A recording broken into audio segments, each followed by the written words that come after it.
আপনি শুধু একবার অ্যাকাউন্ট খুলে দেখুন, তারপর বুঝবেন এই সাইটটি কতটা লাভজনক সাইট। আজকে দেখাবো কিভাবে 1xBet অ্যাকাউন্ট খুলবেন। 1xBet অ্যাপটি একটি বেটিং অ্যাপ, যে অ্যাপসটির মাধ্যমে আপনি বিভিন্ন ধরনের স্পোর্টে বেটিং করতে পারবেন। আরও আছে গেমস খেলে টাকা আয় করার সুবর্ণ সুযোগ।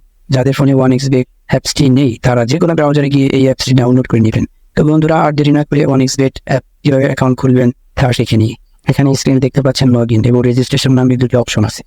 এখানে রেজিস্ট্রেশন অপশনে যাবেন, এরপর ইন ওয়ান ক্লিক অপশনে যাবেন। এখানে প্রথম 3টি পয়েন্ট আছে যা তাই থাক। এখন সবচেয়ে ইম্পর্টেন্ট পয়েন্টে আসা যাক, আর এটি হচ্ছে প্রোমো কোড। এই ঘরে আমাদের অফিসিয়ালি প্রোমো কোডটি ইউজ করবেন এবং কোনোভাবেই ভুল করা যাবে না। আমাদের কোডটি হচ্ছে BN366। এই কোডটি দেওয়ার মাধ্যমে আপনার অ্যাকাউন্টটি ভেরিফাই করা হবে এবং প্রথম ডিপোজিটে 100% ক্যাশব্যাক পাওয়ার সুযোগ তৈরি হবে। এবং এই কোডটি ব্যবহার করলেই আপনারা পাবেন জন্মদিনে বোনাস, আপনারা পাবেন মাসিক বোনাস, এছাড়াও সাপ্তাহিক বোনাস তো আছেই। এরপর নিচের খালি ঘরগুলিতে এক এক করে টিক দিয়ে দিবেন এবং নিচের এই আইকনে ক্লিক করবেন। এরপর এমন একটি ভেরিফাই পেজ আসবে, উপরে এই খালি ঘরে ক্লিক করে দিবেন। এরপর এখানে নির্দিষ্ট কিছু ফটো সিলেক্ট করতে বলবে। ফটো সিলেক্ট করলে আপনার অ্যাকাউন্টটি ভেরিফাই হয়ে যাবে এবং আপনার অ্যাকাউন্টটি খুলে যাবে। এই যে দেখতে পাচ্ছেন আপনার অ্যাকাউন্টের ইউজার নেম এবং পাসওয়ার্ড চলে এসেছে, এটি খুবই গুরুত্বপূর্ণ। এগুলো খুব যত্ন করে রেখে দিবেন, কেননা পরবর্তীতে এগুলো ছাড়া আপনি আপনার অ্যাকাউন্টটি লগ ইন করতে পারবেন না। এরপর নেক্সটে ক্লিক করে লগ ইন বাটনে ক্লিক করার পর আপনার অ্যাকাউন্টটি লগ ইন করবেন।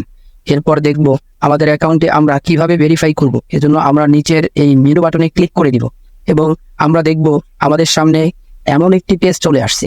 এখানে উপরে দেখা যাচ্ছে পার্সোনাল প্রোফাইল, এটাই ক্লিক করে দিব। এরপর ফোন নাম্বারে গিয়ে আমাদের ফোন নাম্বারটি দিয়ে দিব এবং অবশ্যই 0 ছাড়া বসাবো। এরপর নেক্সট বাটনে ক্লিক করলে আপনার ফোন নাম্বারে একটি কোড যাবে এবং এই কোডটি বসাতে হবে। এর কনফার্ম বাটনে ক্লিক করতে হবে। এরপর নাম্বার ভেরিফাই করা হয়ে গেলে ব্যাকে চলে আসবে। এরপর ফিল ইন পার্সোনাল ডেটাতে ক্লিক করব এবং আমাদের সামনে এমন একটি পেজ চলে আসবে। এখানে সকল তথ্য অ্যান্ড আইডির সাথে মিল রেখে করতে হবে। যদি এনআইডি কার্ড না থাকে তাহলে অন্যেরটা ইউজ করতে পারবেন। নামের প্রথম অংশে শেষ অংশ এবং জন্ম তারিখটি লিখবেন। এরপর জন্ম সাল, মাস এবং তারিখটি লিখবেন। অফ বার্থ মানে কোথায় জন্মগ্রহণ করেছেন তা লিখবেন। এরপর রিলিজিয়ন সিলেক্ট করে তারপর বাংলাদেশে সিলেক্ট করবেন। এরপর সিটিতে ঢাকা রেসিডেন্সে আপনার জেলাটি লিখে দিবেন। ডকুমেন্ট টাইপ সিলেক্ট করে এখানে ন্যাশনাল আইডি সিলেক্ট করবেন এবং সিরিজে 1 লিখবেন। ডকুমেন্টের ঘরে আপনার এনআইডি নাম্বার লিখে দিবেন। যদি এনআইডি না থাকে তাহলে মোবাইল নাম্বার বসিয়ে দিবেন। এরপর ডেট অফ ইস্যুর জায়গায় এনআইডির উল্টো পাশে ডেট অফ ইস্যু ডেট দেওয়া আছে, সেটি বসিয়ে দিবেন। ইস্যুড বাই এর ঘরে বিডি গভর্নমেন্ট লিখে দিবে। বন্ধুরা, একবার ভালোভাবে সবকিছু চেক করে নিন এবং সবকিছু ঠিকঠাক থাকলে তাহলে পাশে থাকা এই আইকনে ক্লিক করব এবং ক্লিক করার মাধ্যমে আমাদের অ্যাকাউন্টটি ভেরিফাই করা হয়ে যাবে। এখন আমরা দেখব কিভাবে অ্যাকাউন্টে টাকা ডিপোজিট করা যাবে। ডিপোজিট করার জন্য আমরা ব্যাকে চলে আসব। এখানে উপরে দেখা যাচ্ছে ডিপোজিট বাটন, সেখানে ক্লিক করব এবং আপনারা দেখতে পাবেন এমন একটা পেজ চলে এসেছে। এখানে টাকা ডিপোজিট করার অনেকগুলো মাধ্যম রয়েছে। এখন আমি আপনাদের নগদের প্রসেসটি দেখিয়ে দিচ্ছি। এই জন্য নগদ অপশনে ক্লিক করবেন। এরকম একটি পেজ দেখতে পাবেন। এখানে 300 থেকে 20,000 টাকার মতো ডিপোজিট করা যায়। আমি এখানে 300 টাকা ডিপোজিট করব, তাই এখানে 300 টাকা লিখে দিচ্ছি।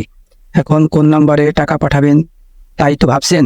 ওই যে উপরে দেওয়া আছে নগদ ওয়ালেট নাম্বার, এখান থেকে নাম্বারটি কপি করে নেবেন। আগেই জানিয়ে রাখছি এই নাম্বারটি প্রতিবার চেঞ্জ হয়। ডিপোজিট করার আগে নাম্বারটি সেজন্য কপি করে নেবেন। নাম্বার কপি করা হলে সরাসরি নগদ অ্যাপসে চলে যাবেন এবং ক্যাশ আউটের মাধ্যমে টাকা পাঠাবেন। টাকা পাঠানো হলে এরকম একটি পেজ চলে আসবে। এখান থেকে ট্রানজ্যাকশন আইডিটি কপি করে অ্যাপে চলে আসবেন এবং যে নাম্বার থেকে টাকা পাঠিয়েছেন তা লিখবেন এবং পরের অপশনে আগেই কপি করা ট্রানজ্যাকশন আইডিটি লিখবেন। এরপর কনফার্ম বাটনে ক্লিক করবেন এবং এর মাধ্যমে আপনার অ্যাকাউন্টে ডিপোজিট করা হয়ে যাবে এবং কিছুক্ষণ অপেক্ষা করলে আপনার অ্যাকাউন্টে টাকা অ্যাড হবে। তো বন্ধুরা, আজকের ভিডিওটি থাকছে এই পর্যন্তই। ধন্যবাদ সকলের।